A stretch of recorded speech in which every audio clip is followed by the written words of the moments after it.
आज हम क्लास 8 में 1.1 के बारे में पढ़ेंगे। अब 1.1 में क्वेश्चन 1 से 3 तक मैं पहले बता चुका हूं आपको। आज मैं आपको क्वेश्चन नंबर 4 के बारे में बता रहा हूं। तो क्वेश्चन नंबर 4 में क्या लिखा हुआ है, निम्नलिखित के गुणात्मक प्रतिलोम ज्ञात कीजिए। तो देखिए आपका फर्स्ट क्वेश्चन दिया हुआ है माइनस का 13। तो आपको एक नियम बता देता हूं कि भाई लिखना है। हम जानते हैं कि एक परिमेय संख्या c बटे d दे रखी है। क्या दे रखी है? c बटा d दिया हुआ है। तो दूसरी संख्या a बटा b का व्युत्क्रम अथवा गुणात्मक प्रतिलोम कहलाती है। ठीक है, तो लिख देता हूं मैं। हम जानते हैं कि हम जानते हैं कि एक परिमेय संख्या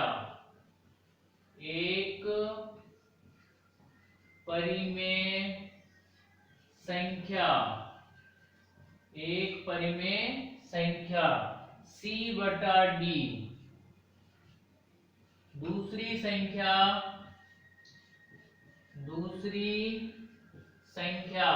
संख्या का मतलब a बटे b का क्या कहलाती है? व्युत्क्रम। क्या कहलाती है? व्युत्क्रम। या दूसरा नाम क्या है इसका? गुणात्मक प्रतिलोम। गुणात्मक प्रतिलोम कहलाती है।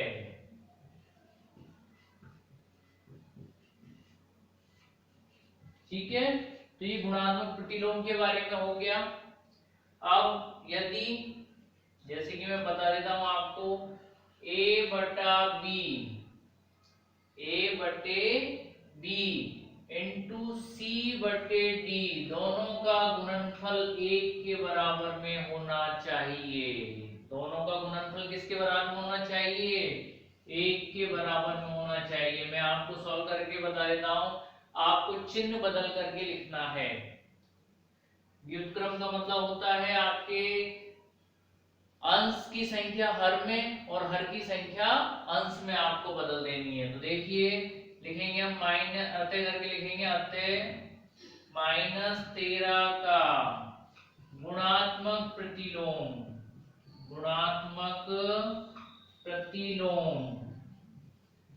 तो -13 का गुणात्मक प्रतिलोम बराबर में, अब आपके 13 है, 13 के बटे में 1 मान सकते हैं, तो 1 ऊपर चला जाएगा और 13 कहां जाएगा? नीचे। तो इसका व्युत्क्रम क्या होगा? 1 बटे -13। क्या होगा? 1 बटे -13। क्योंकि इसको मैं आपको सोल्व करके बता देता हूं, क्योंकि -13 इंटू 1 बटे -13 को हम सरल करेंगे तो क्या आएगा? 1 के बराबर ही आएगा।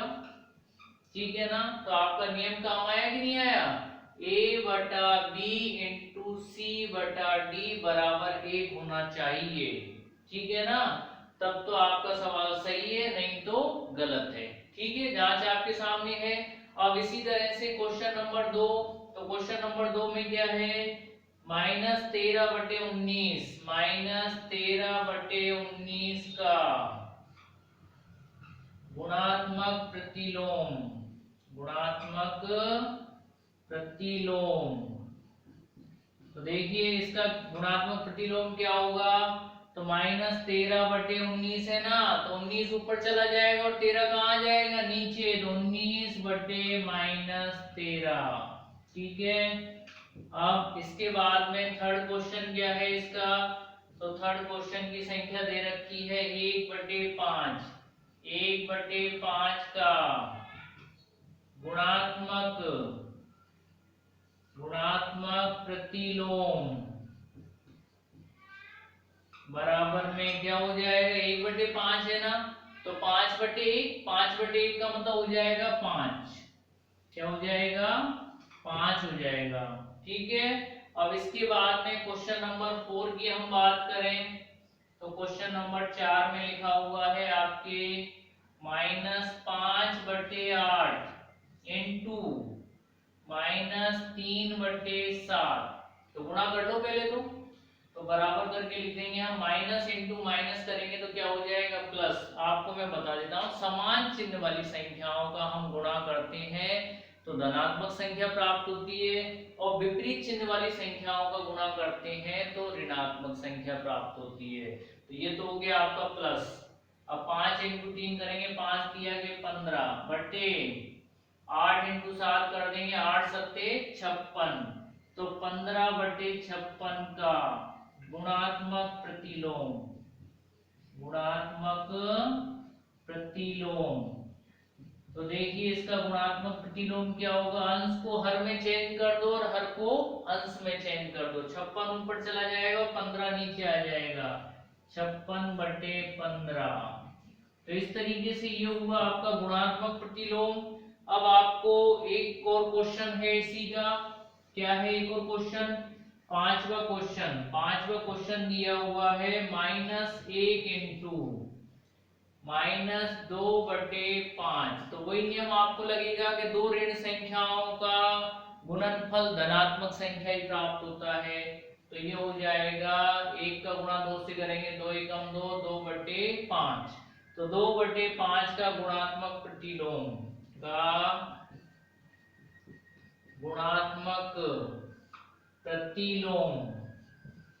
इसका गुणात्मक प्रतिलोम। तो देखिए अंश को हर में चेंज कर दो और हर को अंश में चेंज कर दो। 2/5 का क्या हो जाएगा, 5/2 हो जाएगा। ठीक है, तो ये आपका क्वेश्चन नंबर कौन सा हो गया भाई, ये हो गया आपका क्वेश्चन नंबर 4। एक और है इसमें, छठा क्वेश्चन भी है एक और, क्या है इसका, -1 का गुणात्मक प्रतिलोम, गुणात्मक प्रतिलोम। तो ये याद रखना, -1 का तो -1 ही होगा, क्योंकि 1 के बटे में 1 लगाओ तो भाई 1 ही आता है मान। तो -1 का गुणात्मक प्रतिलोम बराबर में -1 ही होगा। ठीक है, तो ये तो आपकी क्वेश्चन नंबर कौन सा हो गया, क्वेश्चन नंबर 4 हो गया। इसके बाद में आपको क्वेश्चन नंबर 5 अभी मैं बताता हूँ। अब हम क्वेश्चन नंबर 5 के बारे में पढ़ेंगे। देखिए क्या दिया हुआ है, निम्नलिखित प्रत्येक में गुणज के अंतर्गत उपयोग किए गए गुणधर्म का नाम भी आपको बताना है। देखिए -4/5 इंटू 1 दिया हुआ है और 1 इंटू -4/5 दिया हुआ है। तो आपका 1 से गुणा हो रहा है, क्रम बदल रहा है, ठीक है ना। तो आपको मैं बता दूं ये कौन सा गुणधर्म होगा, गुणात्मक तत्समक होगा। तो अतः करके लिख देंगे, 1 से गुणा हो रहा है ना, तो अतः 1 क्या है, गुणात्मक, गुणात्मक तत्समक होगा। ठीक है ना, तो ये आपको गुणात्मक के रूप में दिया हुआ है, 1 गुणा के रूप में दिया हुआ है 1, इसलिए आपका ये वाला नियम लग जाएगा। ठीक है, अब इसी का सेकंड नंबर का क्वेश्चन क्या है, इसी का सेकंड नंबर का क्वेश्चन दिया हुआ है -13/17, -13/17 इंटू -2/7 कोष्टक बंद बराबर दिया हुआ है -2/7 इंटू -13/17। तो क्रम बदल करके गुणा कर रखा है, क्या कर रखा है, क्रम बदल करके गुणा कर रखा है। तो इसको बोलते हैं गुणज क्रम विनेयता। तो लिखेंगे हम, अतः कौन सा नियम है ये, अतः गुणज, अतः गुणन के रूप में दिया हुआ है, तो कौन सा नियम होगा ये, गुणन क्रम विनेयता, क्रम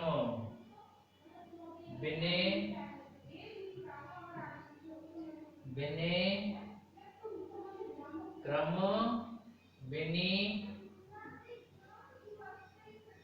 विनियता।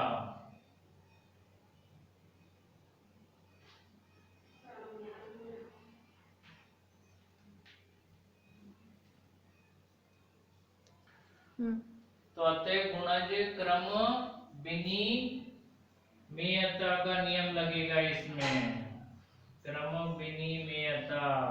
ठीक है, तो तो इसमें क्रम विनि आता है।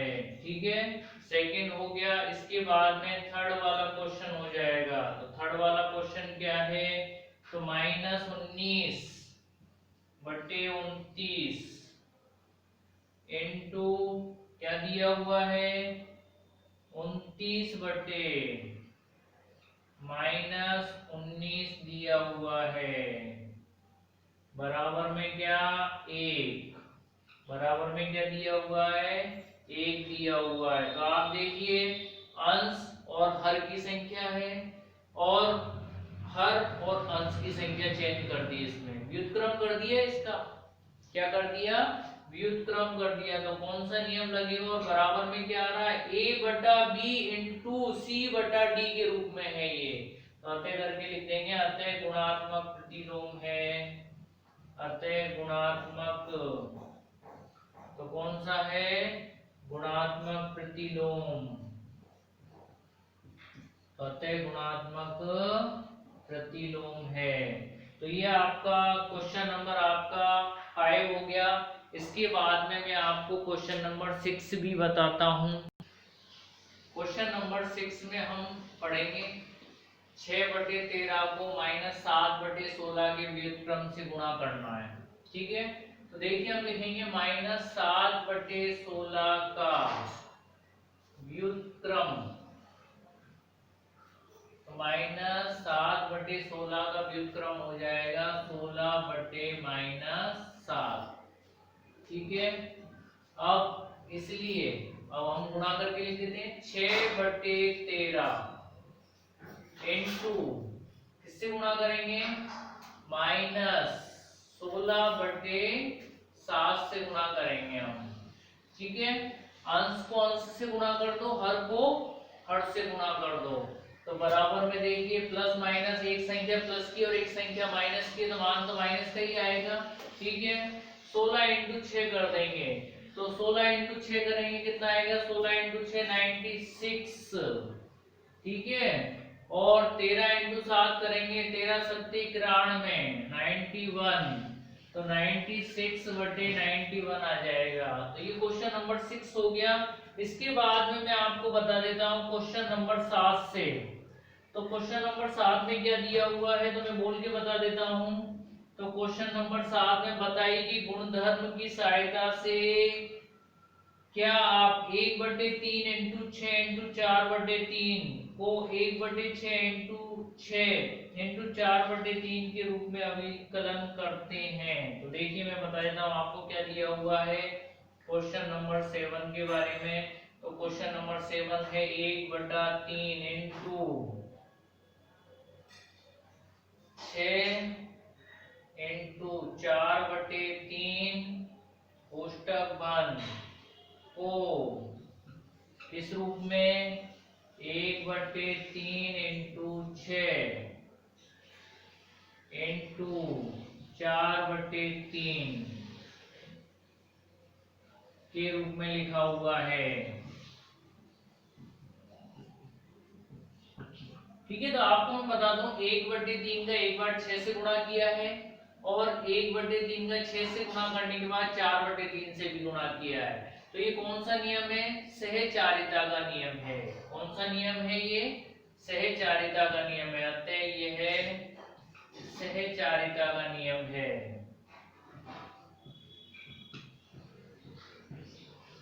का नियम है। ठीक है, तो ये सहचारिता का नियम लग गया। इसके बाद में आपके क्वेश्चन नंबर 8 में दिया हुआ है -1/8। तो क्वेश्चन नंबर हम 8 की बात करें तो -1 सही 1/8 का गुणात्मक प्रतिलोम, का गुणात्मक प्रतिलोम, इसका गुणात्मक प्रतिलोम बराबर में कितना 8/9 है क्या। तो ये आपको हाँ या ना में जवाब देना है। तो 8 एकम 8, 8 और 1 कितना 9, तो ये 9/8 है। तो 9/8 का गुणात्मक प्रतिलोम है या नहीं है। तो बेटा आपको मैं बता दूं क्योंकि इधर माइनस का मान है और इधर किसका मान है प्लस का मान है, संख्या तो सही लिख दी 9/8 का मतलब लिख दिया 8/9, लेकिन आपका मान इधर माइनस का और इधर इधर क्या है, प्लस का है, तो दोनों का गुणनफल 1 नहीं होगा, तो ये है आपका गुणात्मक प्रतिलोम नहीं है।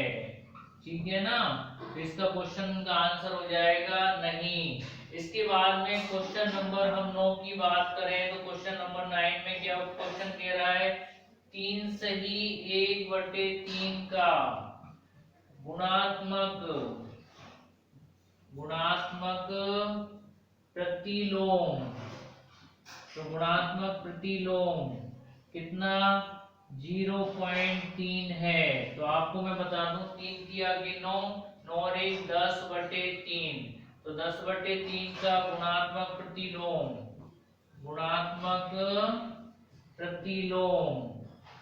तो गुणात्मक प्रतिलोम बराबर में क्या होगा इसका, 3/10 होगा। 3/10 का मतलब एक अंक के बाद पॉइंट लग जाएगा, तो 0.3, तो ये क्वेश्चन सत्य है। क्या है ये, सही है। क्यों, क्योंकि आपके 3 सही 1/3 और 0.3 का गुणनफल 1 ही प्राप्त होगा। ठीक है, इसके बाद मैं आपको क्वेश्चन नंबर 10 और 11 भी बताता हूं। अभी क्वेश्चन नंबर 10 में आपके आंसर देने हैं आपको। क्या है, ऐसी परिमेय संख्या जिनका कोई व्युत्क्रम नहीं होता है। तो ऐसी परिमेय संख्या जिनका कोई व्युत्क्रम नहीं होता है, तो ऐसी संख्या क्या है भाई, 0 है। क्या है, 0। क्या है, 0। अब इसके बाद में कह रहा है कि परिमेय संख्या है जो अपने व्युत्क्रम के समान है। तो आपके व्युत्क्रम, आपके -1 का व्युत्क्रम -1 ही आता है और +1 का व्युत्क्रम +1 ही आता है, तो ऐसे हो जाएंगे -1 और +1 है। ठीक है ना, तो ये इसका आंसर हो जाएगा।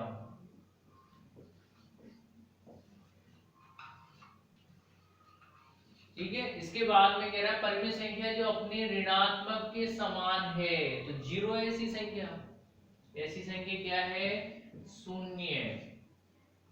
क्या है, 0 है।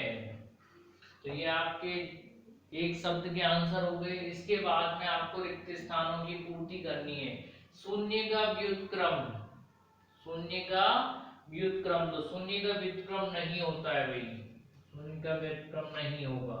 ठीक है, अब संख्या अभी अभी मैंने आपको बताया क्वेश्चन नंबर 2 में परिमेय संख्या जो अपने व्युत्क्रम के समान है, तो यही क्वेश्चन है। संख्याएं 1 तथा -1 स्वयं के व्युत्क्रम होते हैं। ठीक है, अब -5 का व्युत्क्रम, तो -5 का व्युत्क्रम क्या हो जाएगा, -1/5। क्या हो जाएगा, -1/5। अब 1/x, इस जगह x 0 के बराबर नहीं है, तो इसका व्युत्क्रम क्या होगा, तो 1/x है, तो इसका व्युत्क्रम क्या हो जाएगा, x हो जाएगा। क्या हो जाएगा, x हो जाएगा।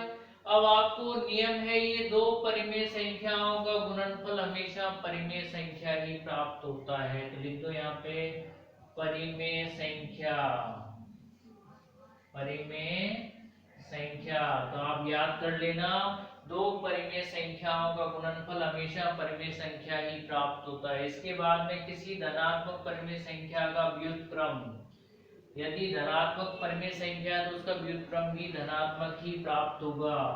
कैसा प्राप्त होगा, धनात्मक ही प्राप्त होगा। तो ये आज आपको मैंने प्रश्नावली 1.1 कंप्लीट करा दी है। ठीक है भाई।